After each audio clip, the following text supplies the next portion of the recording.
നടൻ മുരളിയെക്കുറിച്ച് സംവിധായകനായ രാജസേനൻ പങ്കുവെക്കുന്ന ഓർമ്മകൾ ഇങ്ങനെയാണ്. മുരളിച്ചേട്ടനുമായി വളരെ കാലത്തെ അടുപ്പവും ബന്ധവുമുള്ള ഒരാളാണ് ഞാൻ. ഒരു നടൻ എന്ന നിലയിൽ വളരെയധികം സ്നേഹിക്കുകയും ബഹുമാനിക്കുകയും ചെയ്തിരുന്ന ഒരു വ്യക്തിയാണ്. എൻ്റെ 1-2 സിനിമകളിൽ മുരളിച്ചേട്ടനെ ആലോചിച്ചിരുന്നുവെങ്കിലും പല കാരണങ്ങളാൽ അത് മാറിപ്പോയിട്ടുണ്ട്. എന്നാൽ ഞാൻ ചെയ്ത ഭാര്യ 1 മക്കൾ 2 എന്ന സിനിമയുടെ കഥ തീരുമാനിക്കുന്ന സമയത്ത് എൻ്റെ അച്ഛനായി അഭിനയിക്കുന്ന കഥാപാത്രം മുരളിയേട്ടനെ കൊണ്ട് അഭിനയിപ്പിക്കണമെന്ന് ഞാൻ ആദ്യം തന്നെ നിശ്ചയിച്ചിരുന്നു. പ്രൊഡക്ഷൻ കൺട്രോളർ അരോമ മോഹൻ ഇക്കാര്യം ആദ്യം മുരളിച്ചേട്ടനോട് പറയുമ്പോൾ, നമ്മുടെ രാജസേനനല്ലേ, ഞാൻ ഇതുവരെ വർക്ക് ചെയ്തിട്ടില്ലെന്നും ഈ സിനിമ ചെയ്തു കളയാമെന്നും അദ്ദേഹം പറഞ്ഞിരുന്നു. അതിനുശേഷം അഡ്വാൻസ് തുക കൊടുത്തയക്കുകയും ചെയ്തു. ആ സമയത്ത് മുരളിച്ചേട്ടന്റെ ആരോഗ്യസ്ഥിതി മോശമാണെന്ന കാര്യം എനിക്കറിയാമായിരുന്നു. നേരിൽ കണ്ട് കാര്യങ്ങൾ ധരിപ്പിക്കാനായി ഞാനും അരോമ മോഹനും കൂടി ഒരു ദിവസം മുരളിച്ചേട്ടന്റെ വീട്ടിൽ പോകാൻ തീരുമാനിച്ചു. ഇക്കാര്യം മോഹൻ വിളിച്ചു പറയുമ്പോൾ പ്രത്യേകിച്ച് നേരിൽ കാണണമെന്നില്ലെന്നും ഞാൻ സേനനുമായി സംസാരിച്ചിരുന്നുവെന്നും എനിക്ക് കഥയും കഥാപാത്രവുമൊക്കെ ഓക്കെയാണെന്നും സൂചിപ്പിച്ചിരുന്നു. പിറ്റേന്ന് ഞങ്ങൾ മുരളിച്ചേട്ടനെ കാണാൻ വീട്ടിൽ പോയി. സിനിമയുടെ കഥ ഡീറ്റെയിൽ ആയി ഞാൻ പറഞ്ഞു കൊടുത്തു.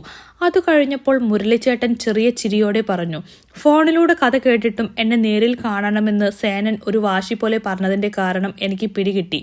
ഫിസിക്കലായി ഒരു ഫിറ്റ്നസ് ഈ ക്യാരക്ടറിന് വേണമല്ലേ? ഞാൻ പറഞ്ഞു, മുരളിയേട്ടൻ ശാരീരികമായി ഇത്തിരി ശോഷിച്ചിരിക്കുകയാണല്ലോ. ഫ്ലാഷ് ബാക്ക് സീനിലൊക്കെ മുരളിയേട്ടൻ വരുന്നുണ്ട്. അതിനുവേണ്ടി മുരളിയേട്ടൻ ഒരു തയ്യാറെടുപ്പ് നടത്തിയാൽ കൊള്ളാമെന്നാണ് എൻ്റെ അഭിപ്രായമെന്ന്. ബോഡിയൊക്കെ പക്കയായി ഞാൻ വന്നേക്കാം, ഒരു IPS ഉദ്യോഗസ്ഥന്റെ സ്റ്റൈലിൽ തന്നെ ഞാൻ വന്നേക്കാം എന്നാണ് അപ്പോൾ അദ്ദേഹം എന്നോട് പറഞ്ഞത്. ആ കൂട്ടത്തിൽ തന്നെ ഞാൻ മറ്റൊരു കാര്യം കൂടി പറഞ്ഞു. അത് എൻ്റെ സ്വന്തം കാര്യമായിരുന്നു.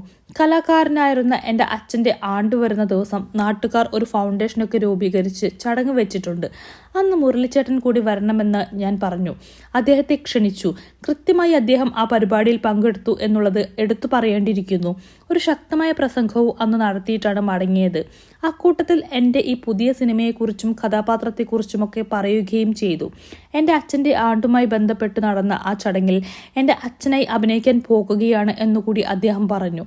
ഒടുവിൽ എൻ്റെ സിനിമയുടെ ഷൂട്ടിംഗ് ഗുരുവായൂരിൽ തുടങ്ങിയപ്പോൾ അഭിനയിക്കാനായി പുറപ്പെട്ട അദ്ദേഹം തൃശൂർ എത്തിയപ്പോഴേക്കും ഷുഗർ ഡൗൺ ആവുകയും ഹോസ്പിറ്റലൈസ് ചെയ്യപ്പെടുകയും ചെയ്തു.